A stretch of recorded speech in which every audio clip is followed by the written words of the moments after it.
Di era digital ini, media sosial telah menjadi ruang utama untuk mengekspresikan opini, berbagi informasi, dan berinteraksi. Namun, kebebasan berpendapat di dunia maya ini seringkali menimbulkan pertanyaan mengenai batas-batas etika, terutama ketika berhadapan dengan tanggung jawab sosial. Apakah kita benar-benar bebas untuk berkata apa saja di media sosial, atau ada batasan yang harus kita hormati? Saya Riani Adianti dari Program Studi Akuntansi dengan nomor pokok mahasiswa 243403111122 akan membahas lebih lanjut mengenai batasan antara kebebasan berpendapat dan tanggung jawab sosial di era media sosial. Kebebasan berpendapat adalah hak fundamental yang diakui banyak negara. Di Indonesia, misalnya hak ini diatur dalam Undang-Undang Dasar 1945 Pasal 28E.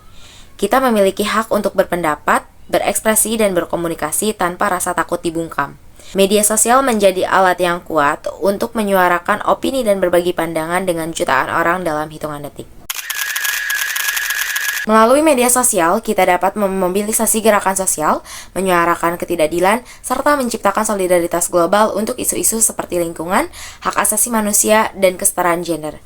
Ini adalah sisi positif dari kebebasan berpendapat di dunia digital. Tak sampai berhari-hari, pelaku yang merupakan mahasiswa tersebut kemudian diamankan petugas Polrestabes Bandung. Namun, kebebasan berpendapat yang tak dibatasi juga dapat menimbulkan masalah serius. Tanpa adanya batasan etika, media sosial seringkali menjadi tempat penyebaran ujaran kebencian, disinformasi, dan berita palsu.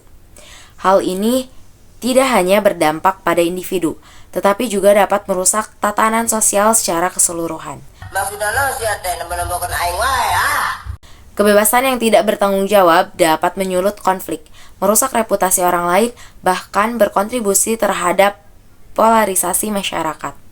Tanpa kontrol, kebebasan berpendapat bisa berubah menjadi alat penghancur hubungan sosial. Coba direview lagi sebelum posting konten. Apakah konten itu? So watch your mouth, think twice, and enjoy the ride. Disinilah konsep tanggung jawab sosial menjadi penting. Kebebasan berpendapat harus diimbangi dengan kesadaran akan dampak dari apa yang kita katakan. Setiap orang memiliki tanggung jawab untuk menjaga ruang publik online tetap sehat, aman, dan inklusif. Tanggung jawab sosial melibatkan memikirkan dampak dari setiap kata yang kita unggah. Apakah opini kita membangun atau justru menghancurkan? Apakah kita berkontribusi untuk menciptakan ruang yang sehat atau justru memperparah polarisasi? Dalam dunia digital, kata-kata kita bisa menjadi senjata yang sangat kuat. Banyak platform media sosial telah memberlakukan kebijakan yang membatasi konten tertentu untuk melindungi pengguna dari penyalahgunaan kebebasan berpendapat. Misalnya, kebijakan komunitas melarang konten yang mengandung ujaran kebencian, kekerasan, atau berita palsu. Selain itu, di Indonesia, Undang-Undang Informasi dan Transaksi Elektronik atau UU ITE telah diberlakukan untuk mengatur konten di dunia maya. Meski demikian, UU ini masih menuai kontroversi karena dianggap dapat membatasi kebebasan berpendapat.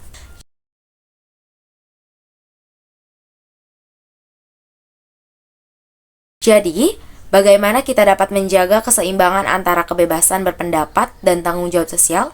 Pertama, kita harus sadar bahwa setiap orang memiliki hak untuk berpendapat, tetapi hak ini tidak absolut. Ketika pendapat kita dapat merugikan orang lain, disitulah batas etika harus dipertimbangkan. Kedua, penting untuk selalu memverifikasi informasi sebelum menyebarkannya. Menghormati perbedaan pendapat dan berusaha untuk menciptakan ruang diskusi yang produktif. Kebebasan berpendapat tidak berarti bebas dari konsekuensi. Media sosial memberikan kita kekuatan luar biasa untuk menyuarakan pendapat. Namun, dengan kekuatan itu, datang tanggung jawab besar. Mari kita gunakan kebebasan ini dengan bijak, dengan selalu mempertimbangkan dampak sosial dari setiap kata yang kita tulis. Hanya dengan begitu, media sosial dapat menjadi ruang yang lebih baik untuk semua orang.